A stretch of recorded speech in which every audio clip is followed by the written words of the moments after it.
Aunque los PAT6 llenos fúngicos primarios. Aunque los conocimientos acerca de los fundamentos moleculares y genéticos de la patogenia de las enfermedades bacterianas y víricas son muy extensos, los datos relativos a la patogenia de las infecciones causadas por hongos son limitados. Un número relativamente pequeño de hongos es lo suficientemente virulento para que se considere que son patógenos primarios. Tabla 581. Los patógenos primarios son capaces de iniciar una infección en un huésped normal aparentemente inmunocompetente. Pueden también colonizar al hospedador, encontrar un nicho ecológico adecuado con abundantes sustratos para evitar o alterar los mecanismos normales de defensa y posteriormente multiplicarse en él.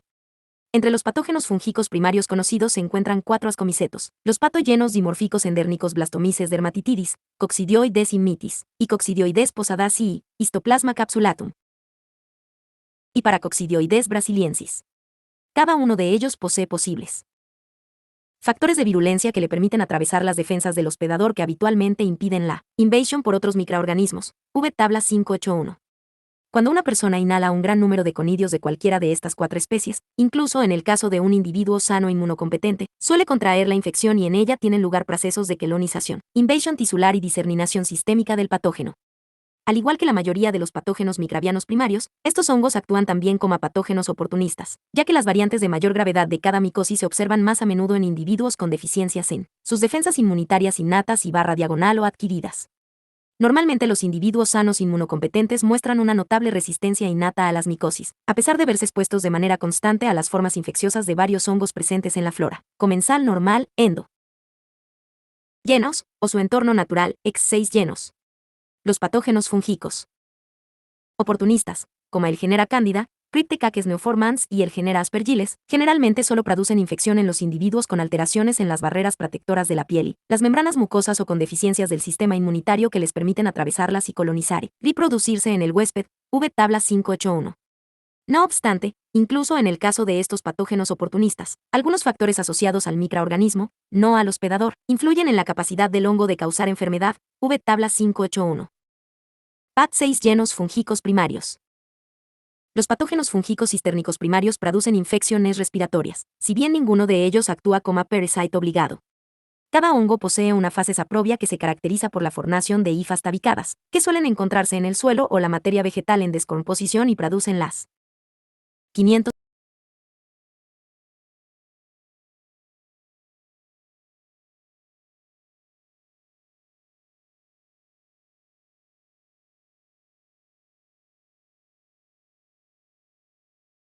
células infecciosas transportadas por el aire.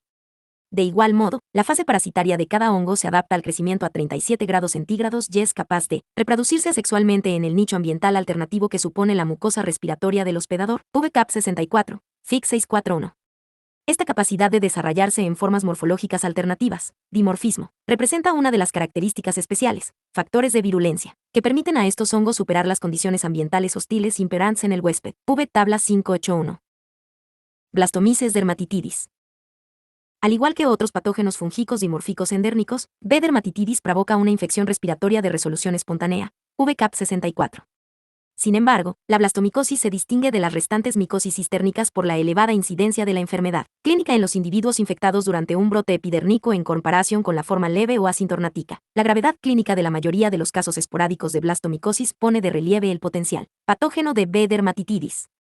Entre los factores relevantes para la supervivencia in vivo de este hongo, y en realidad, de cualquiera de los PAT6 llenos dimórficos endérnicos se encuentran la capacidad del patógeno inhalado de alcanzar los alvéolos, transformarse en una fase alternativa, levadura o esferula, que puede replicarse a 37 grados y colonizar la mucosa respiratoria. Tras la inhalación de conidios o fragmentos de hifas de B. dermatitidis, los elementos de la fase saprobia del hongo podrían entrar en contacto con la capa epitelial del alvéolo y adherirse a ella para después transformarse en la fase de levadura parasitaria, mediante un proceso conocido como dimorfismo térmico. Esta conversión de los conidios, 2 a 10 cm de diámetro, en una levadura de mayor tamaño, 8 a 30 m de diámetro, confiere una destacada ventaja de supervivencia al hongo. Los conidios son lo suficientemente pequeños para ser ingeridos y destruidos con facilidad por los neutrófilos, mientras que las células en fase de levadura son capaces de resistir el ataque fagótico de los neutrófilos y las células mononucleares durante la etapa inicial de la respuesta inflamatoria.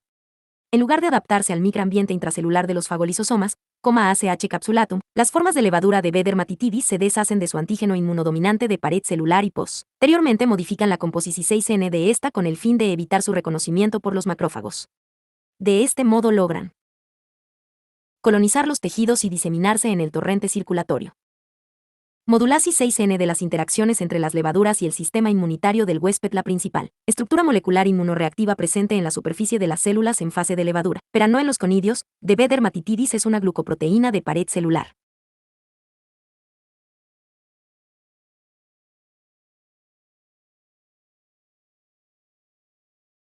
De 120 kDa, WI1. Esta glucoproteína parece desempeñar una función clave en la patogenia de la infección por B. dermatitidis, ya que promueve la adhesión de la célula en fase de levadura a los macrófagos y provoca una intensa respuesta de los sistemas inmunitarios humoral y celular. WI1 se expresa en todas las cepas virulentas de B. dermatitidis aisladas hasta ahora. Al parecer, las cepas mutantes a virulentas de B. dermatitidis con niveles altos de expresión de WI1 en su superficie celular son reconocidas por los macrófagos, fagocitadas y eliminadas rápidamente del hospedador. Por el contrario, las cepas virulentas se despojan de un gran número de moléculas WI1 durante su proliferación con el propósito de impedir su reconocimiento por parte de los macrófagos. Por tanto, la presentación de WI1, ya sea asociada a la superficie celular o bien de forma libre en el entorno intercelular, constituye un aspecto clave de la patogenia de este hongo. Por otra parte, se cree que la composición de carbohidratos de la célula en fase de levadura desempeña un destacado papel en la presentación y liberación de WI1 y, por tanto, en la patogenia. Uno de los principales componentes de la pared de esta célula es 1,3-aglucano. Se ha descrito la existencia de una relación inversa entre la cantidad de 1,3-aglucano presente en la pared celular de B. dermatitidis y la cantidad de WI1 detectable en la superficie celular. Las cepas virulentas de este hongo producen células en fase de levadura con paredes engrosadas que contienen abundantes moléculas de 1,3-aglucano, y cuando han madurado, presentan un reducido número de moléculas detectables de WI1. En cambio, las cepas avirulentas poseen paredes delgadas que carecen de 1,3-aglucano y son ricas en WI1. Se ha propuesto que la incorporación de 1,3-aglucano a la pared celular enmascararía la glucoproteína de superficie WI1 y participaría en la liberación de un antígeno modificado, componente de 85 kDa al microentorno de lugar de la infección. Al enmascarar esta proteína, la forma en fase de levadura logra evitar su reconocimiento por los macrófagos para diseminarse por vía hernatógena. La liberación de componente de 85 kDa de WI1 también facilita la evasión inmunitaria, ya que se une o neutraliza a los anticuerpos y el complemento y los aleja de la superficie de la levadura. De igual modo, el componente liberado de WI1 puede saturar los receptores de los macrófagos y reducir la eficiencia de unión a las células en fase de levadura y su posterior fagocitosis. La presentasis 6N del antígeno de superficie modula la diferenciasis 6N de linfocitos T, cooperadores en la respuesta inmunitaria. Existen varios subtipos de linfocitos TCD4 cooperadores, TH, que secretan distintas citocinas como respuesta a un estímulo antigénico. Después de un encuentro inicial con un antígeno, los linfocitos TH pueden polarizarse y secretar principalmente interleucina 2, IL-2, e interferón, IFNY, respuesta de tipo THL, o bien IL-4, IL-5 e IL-10, respuesta de tipo TH2. La IL-2 y el IFNY activan los macrófagos y los linfocitos T citotóxicos y los linfocitos citolíticos naturales, linfocitos NK, respectivamente. Los males eliminan los microorganismos intracelulares. Las citocinas de la respuesta TH2 promueven la proliferación y la diferenciación de los linfocitos B, el cambio de isotipo a inmunoglobulina E, Ig, y la diferenciación y activación de los eosinófilos, respuestas que pueden conferir protección frente a algunos patógenos, pero a las que también se ha implicado en reacciones alérgicas y de hipersensibilidad. La respuesta inmunitaria mediada por los linfocitos T frente a B. dermatitidis resulta esencial para la protección inmunitaria frente a este patógeno. Los ratones vacunados con WI1 muestran una enérgica respuesta TH2 frente a este antígeno. En un modelo murino de blastomicosis, los ratones infectados que desarrollaron las características de una respuesta TH2 murieron con una infección progresiva crónica, mientras que los anemats infectados que presentaron una respuesta TH1 restringieron la diseminación del patógeno, lograron responder al tratamiento antifúngico y se recuperaron de la enfermedad. En consecuencia, el desarrollo de una potente respuesta TH2 puede carecer de utilidad en la resolución de la infección por B. dermatitidis e, incluso, retrasar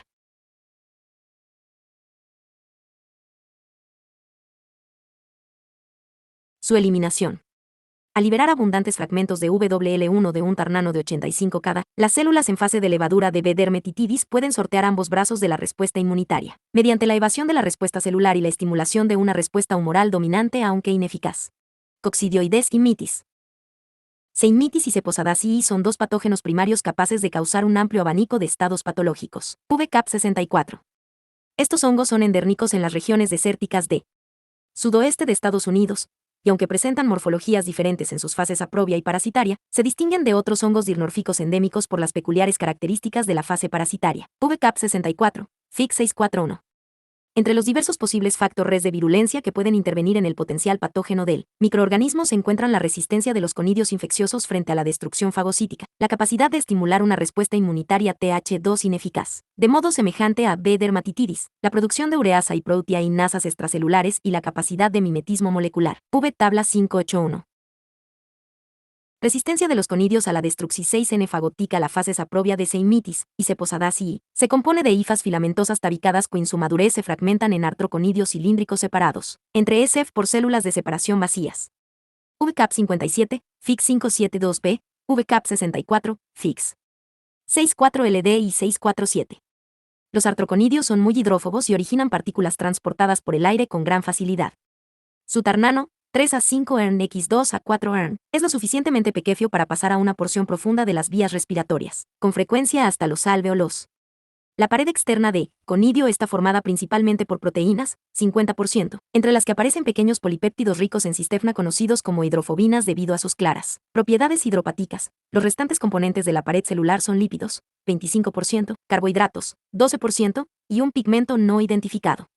Se cree que esta capa externa hidrófoba posee propiedades antifagocíticas, dado que su eliminación se tradujo en un incremento de la fagocitosis de los artroconidios de Seimitis por neutrófilos polimorfonucleares, PMN, humanos en comparación con la fagocitosis de los artroconidios intactos. Sin embargo, es preciso destacar que los PMN fueron incapaces de destruir de forma eficaz los conidios intactos y los conidios carentes de capa externa tras su ingestión por parte de los PMN. Aparentemente, los artroconidios infecciosos de Seimitis están dotados de mecanismos de protección tanto activos como pasivos frente al ataque de las defensas inmunitarias menor que el ley hospedador en los pulmones. Estimulasis 6N de una respuesta inmunitaria Th2 ineficaz por parte de Coccidioides immitis. Se sabe que los individuos afectados por una infección por Coccidioides producen anticuerpos frente a una glucoproteína, SOWGP, predominante de la pared externa de las células parasitarias, esferulas. Esta proteína estimula ambos brazos de la ruta inmunitaria de los linfocitos T, Th1 y Th2. Se ha establecido que la activación de la respuesta THL se asocia a la resolución espontánea de la infección coccidioidal en el ratón.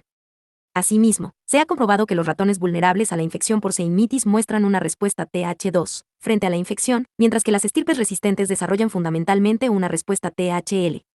Por tanto, de manera semejante a lo que sucede en el caso de B. dermatitidis, es posible que las respuestas Th2 frente a SOWGP no potencien la eliminación de Seimitis e, incluso, resulten perjudiciales para el control de la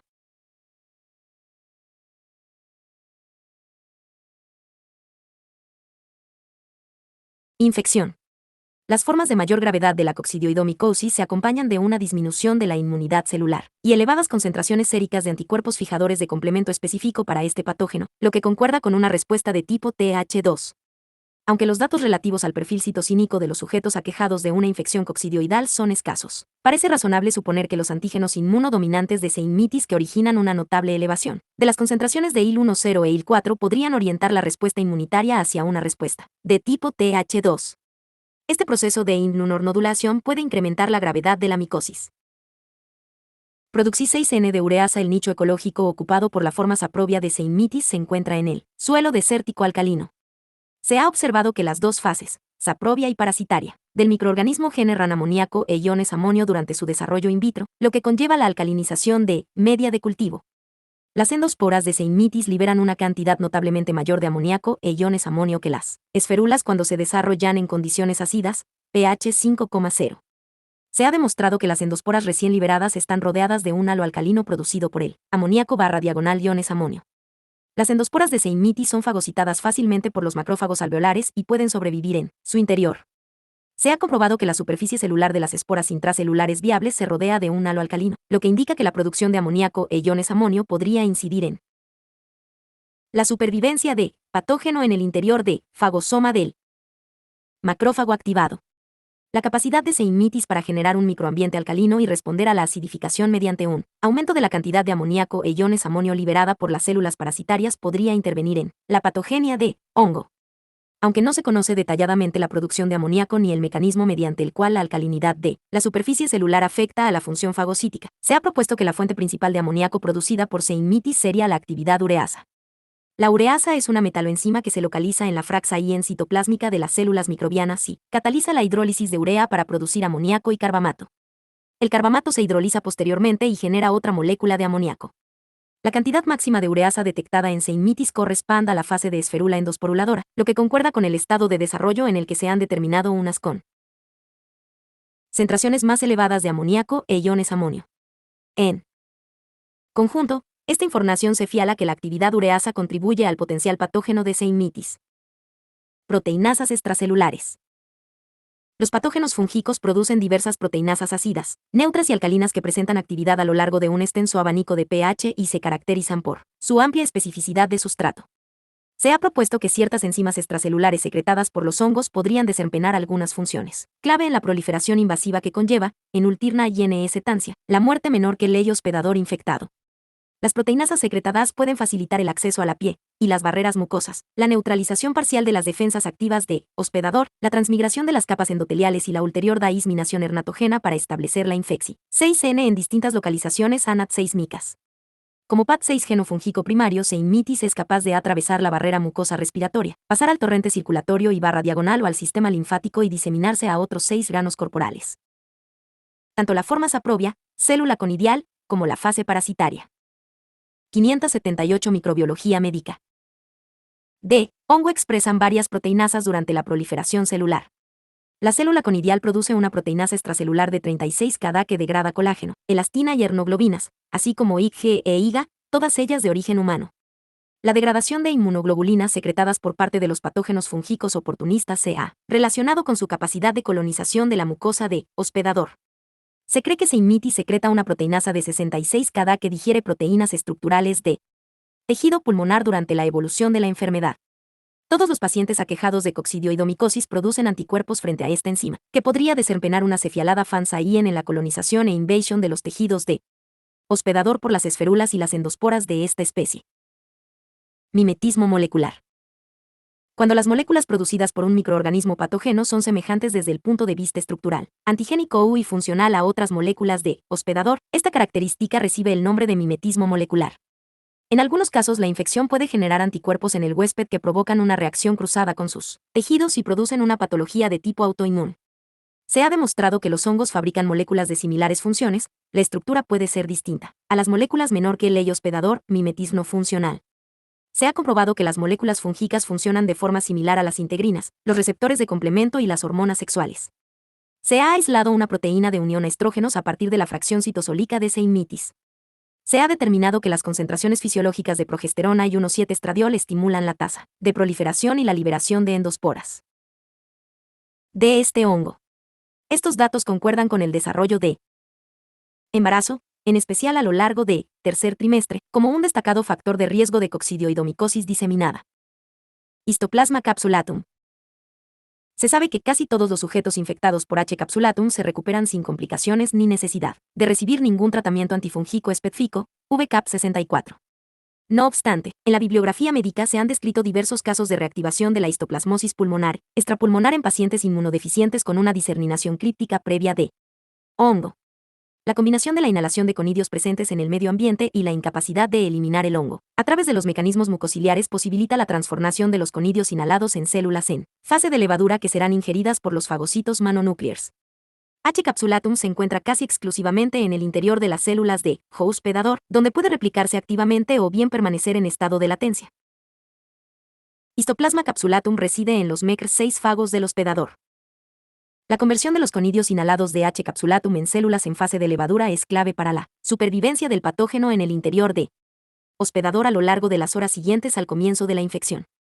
En teoría, un único conidio podría bastar para establecer una infección, aunque generalmente se asume que la enfermedad diseminada en un individuo inmunocompetente sano requiere un inóculo de gran tamaño. Los fagocitos que se movilizan al lugar de la infección destruyen de forma eficaz los conidios ingeridos, pero su eficacia es menor en lo que se refiere a la fase de levadura. Se sabe que el microorganismo facilita su captación por los fagocitos de hospedador mediante la producción de sustancias que intervienen en la quimiotaxis de los macrófagos alveolares. Sin embargo, no se conoce detalladamente el mecanismo de resistencia de patógeno a las acciones destructivas de dichas células. Se ha propuesto que ciertos esfingolipídos con fosfoinositol presentes en la pared celular de la levadura podrían interferir en la respuesta oxidativa de macrófago frente al patógeno micótico. La elección de los macrófagos como principal célula en la que se aloja la fase de levadura de H. capsulatum parece configurar una destacada estrategia de supervivencia y diseminación de patógeno. Se cree que diversos factores favorecen la capacidad de persistencia de hongo en el interior de fagolisosoma de macrófago y potencian notablemente el potencial patógeno de microorganismo, la modulación de pH, la captación de hierro y calcio, y la alteración de la pared celular de la fase de levadura. Modulasis 6N del pH del fagolisosoma. Las células en fase de levadura de H. capsulatum son ingeridas rápidamente por los macrófagos alveolares. Tras su ingestión, el pH de fagolisosoma, que contiene una o más de estas células, se eleva 6,0 a 6,5, por encima de nivel óptimo para muchas de las enzimas lisosómicas. Esta modulación de pH no solamente afecta a la actividad enzimmática, sino que también influye en el procesamiento de antígenos en el interior de la célula y potencia la supervivencia de patógeno in vivo. Aunque podría parecer tentador implicar a la ureasa de H. capsulatum en este proceso, no se considera que constituya un factor significativo, dado que el pH tan solo se haya elevado en el fagosoma que contiene la célula en fase de levadura. Si estuviese implicada la actividad ureasa, las moléculas de amoníaco e iones amonio producidas por esta actividad difundirían al exterior de fagosoma y elevarían el pH global de la célula de hospedador. Captasis 6N de hierro y calcio. El hierro es un destacado cofactor de diversas metaloenzimas y proteínas que contienen grupos KIM. Los microorganismos obtienen hierro de su entorno mediante la producción de sidroforos que quelan ion férrico para formar complejos solubles de hierro. H. capsulatum atrapa hierro por medio de un sideroforo hidroxámico, aunque se desconoce la función de esta molécula en la supervivencia de hongo en el interior de macrófago. La capacidad de modulación de pH de fagolisosoma entre 6,0 y 6,5 por parte de hongo reviste una importancia clave en la captación de hierro por las células en fase de levadura. Un pH por encima de 6,5 hace que el hierro quede inaccesible a H. capsulatum. De forma similar al hierro, las células en fase de levadura contenidas por el fagolisosoma han de poseer un mecanismo eficaz de unión y transporte de K2+. Las células en esta fase, aunque no las formas miceliales, liberan un gran número de moléculas de unión al calcio, CBPL, al ambiente circundan. Se ha señalado que CPBL podría representar una molécula relevante en la adquisición de calcio durante la fase parasitaria intracelular.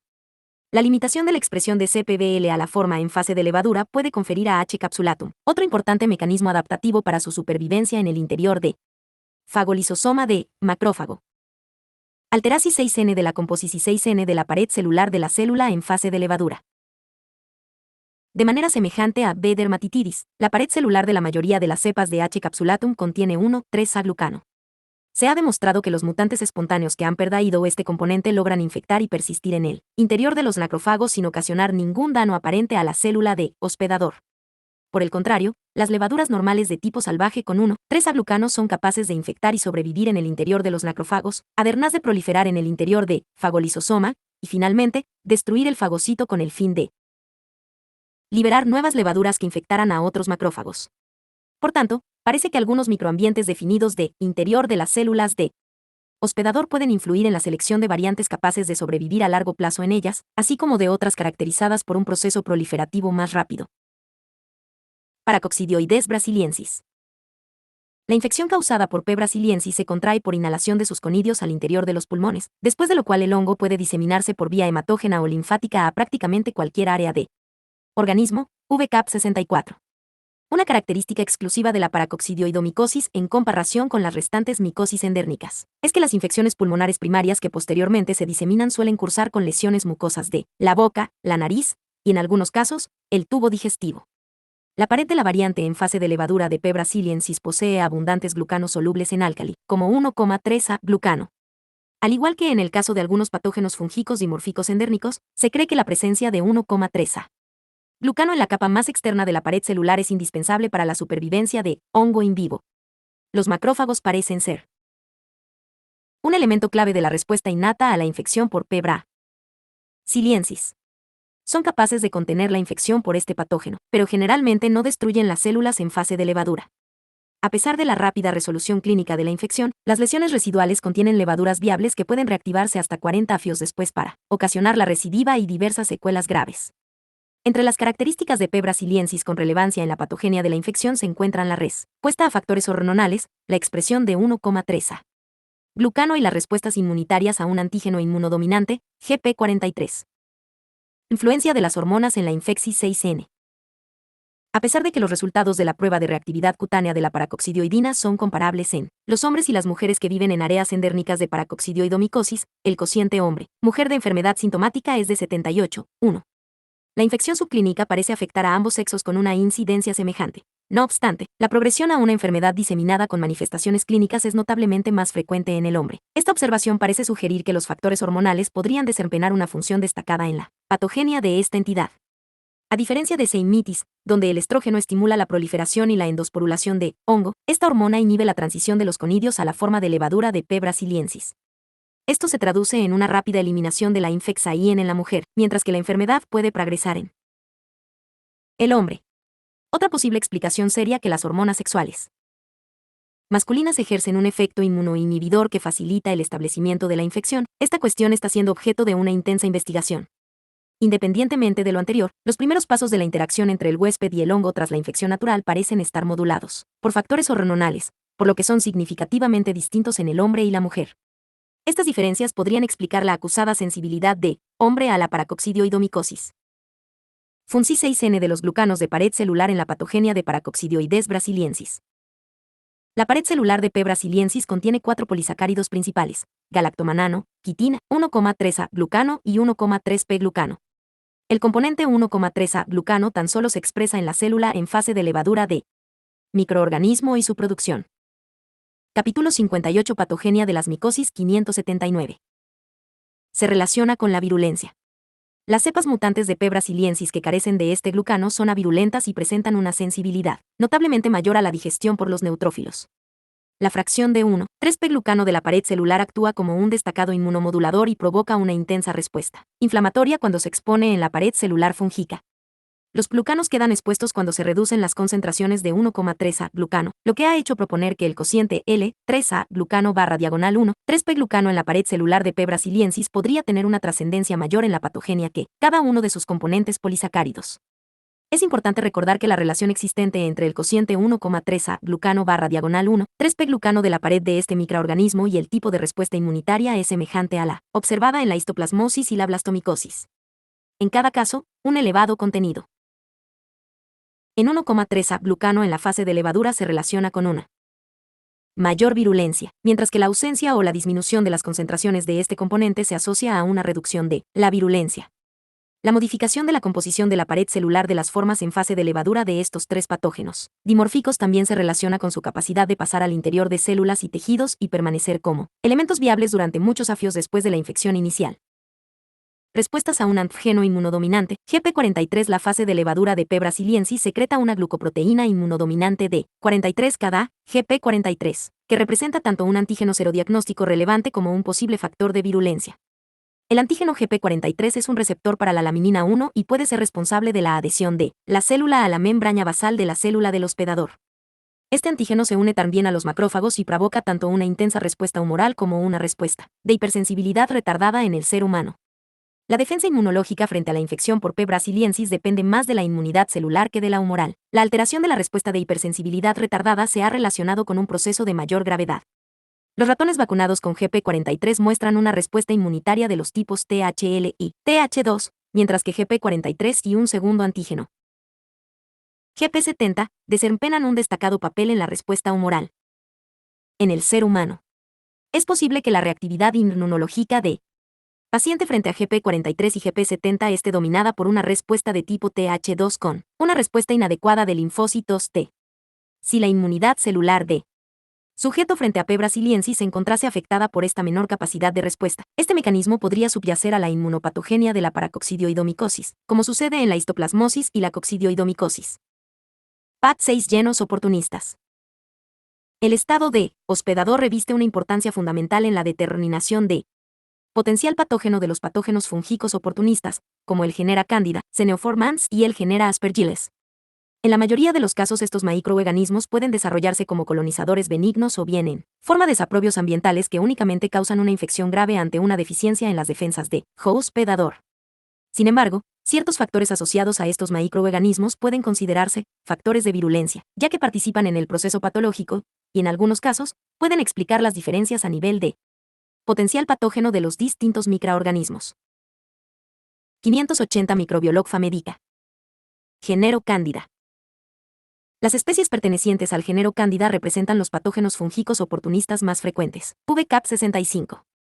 Actualmente se sabe que estos microorganismos colonizan la mucosa digestiva y pasan al torrente circulatorio. Mediante un proceso de translocación gastrointestinal o a través de catéteres vasculares contaminados, interaccionan con las defensas de hospedador y abandonan el compartimento intravascular para invadir tejidos profundos de distintos órganos diana, como el hígado, el vaso, el riñón, el corazón y el cerebro. Entre las características del microorganismo que podrían contribuir a su potencial patógeno se encuentran la capacidad de adhesión a tejidos, el dimorfismo levadura-arnicelio, la hidrofobicidad de su superficie celular, la secreción de proteinasas y el cambio de fenotipo, V tabla 581. Se cree que la capacidad de adhesión a distintos tejidos y superficies inanimadas es importante en las fases iniciales de la infección por cándida. La capacidad de adhesión de las distintas especies de este género presenta una relación directa con su nivel de virulencia según diversos modelos experimentales. La adhesión se lleva a cabo por medio de la combinación de mecanismos específicos, interacción de un ligando con su receptor, e inespecíficos, fuerzas electrostáticas de Van der Waals. Durante mucho tiempo se ha considerado que la capacidad de transformación de la fase de levadura a una forma micelial influye en el potencial patógeno. La mayoría de las especies de cándida pueden someterse a esta transformación, que se encuentra regulada por el pH y la temperatura. La transformación dota a cándida de un mecanismo de respuesta a las alteraciones ambientales. Las hifas de C. albicans muestran ticmotropismo, sentido de tacto, esta propiedad. Permite crecer a lo largo de surcos y a través de pores, y podría facilitar la infiltración de las superficies epiteliales. La composición de la superficie celular de género cándida.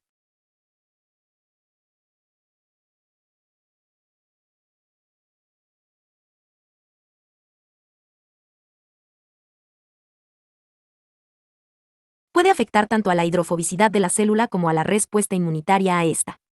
El tipo y el grado de glucosilación de las manoproteínas de superficie pueden incidir en la hidrofobicidad de la célula y, por ende, en la adhesión a las células epiteliales.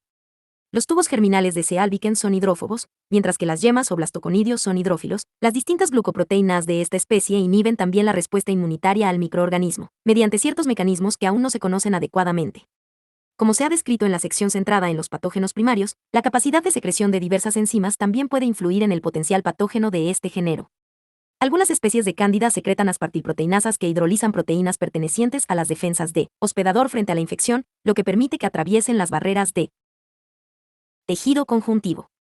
De la misma manera, casi todas las especies de cándida que provocan enfermedad en el ser humano generan fosfolipasas, unas enzimas que provocan dafios en las células de hospedador y desempeñan un papel significativo en el proceso de invasión tisular. La capacidad de género cándida de pasar rápidamente de un morfotipo a otro se denomina variación fenotípica. En un principio se aplicó a la modificación de la morfología macroscópica de las colonias, pero en la actualidad se sabe que los distintos cambios fenotípicos observados en los medios de cultivo sólido representan diferencias en la formación de yemas e hifas, la expresión de glucoproteínas de pared celular, la secreción de enzimas proteolíticas, la sensibilidad al dafio oxidativo causado por los neutrófilos y la sensibilidad y resistencia al hongo.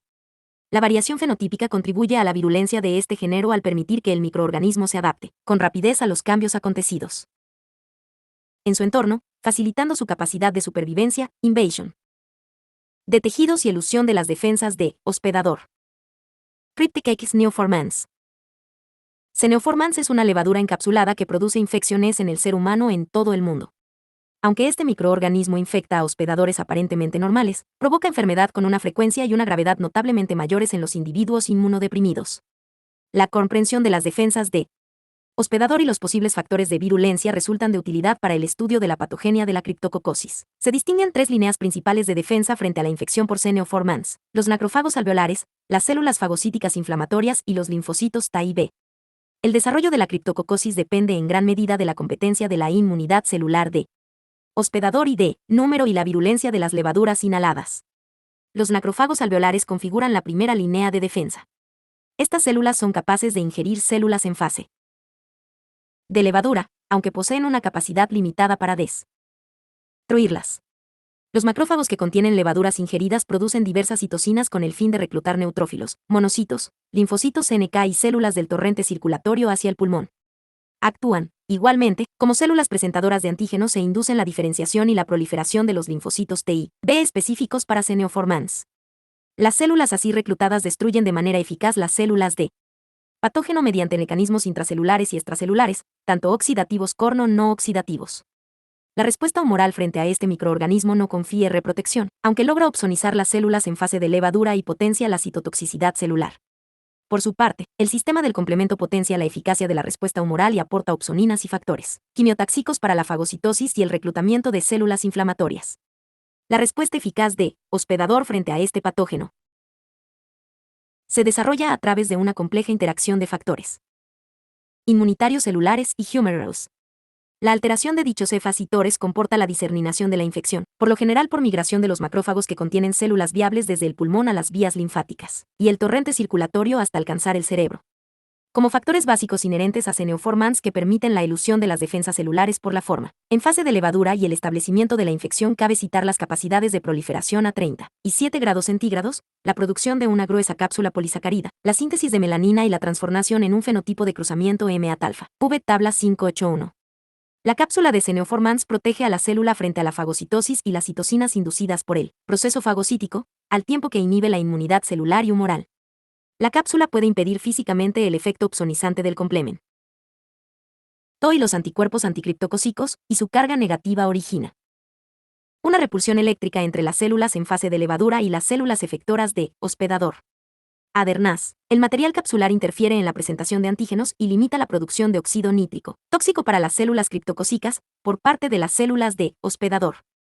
El hongo produce melanina por medio de una enzima fenol oxidasa unida a su membrana y la deposita en el interior de la pared celular.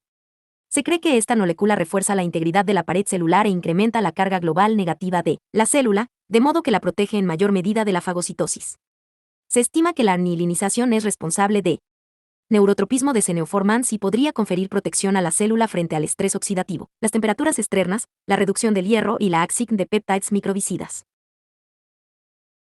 El fenotipo M-atalfa se asocia a la presencia del gen ST12-alfa, que modula la expresión de otros genes de funciones relevantes para la producción de la cápsula y las moléculas de melanina. Género Aspergillus.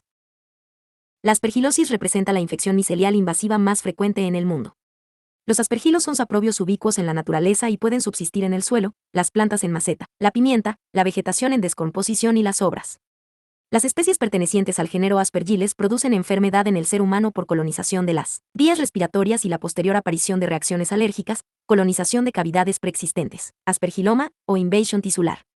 La vía primaria de infección en la aspergilosis es la inhalación de conidios transportados por el aire, 2,5 a 3 m, que se asientan en los pulmones, la nasofaringe o los senos. En los pulmones los macrófagos alveolares y los neutrófilos desempeñan una destacada función en las defensas del hospedador frente a estos patógenos.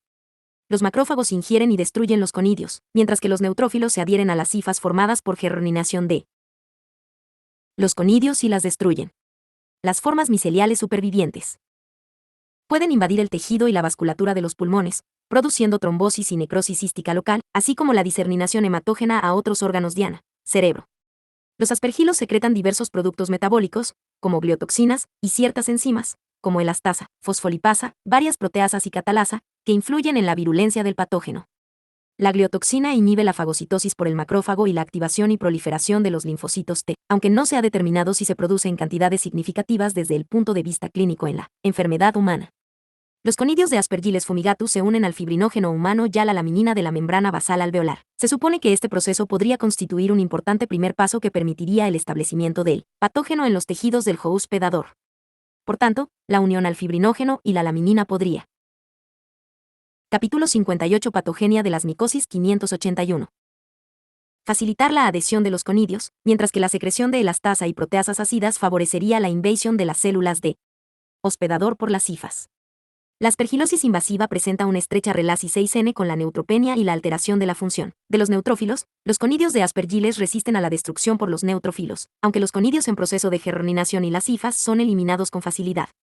En la enfermedad granulomatosa crónica los neutrófilos son incapaces de generar el estallido respiratorio necesario para destruir los microorganismos producto res de catalasas. Los aspergilos generan una catalasa, una enzima que degrada el peróxido de hidrógeno. La estrecha asociación existente entre la aspergilosis y la enfermedad granulomatosa crónica subraya la importancia de la función neutrófila en las defensas de hospedador frente a la aspergilosis y aporta indicios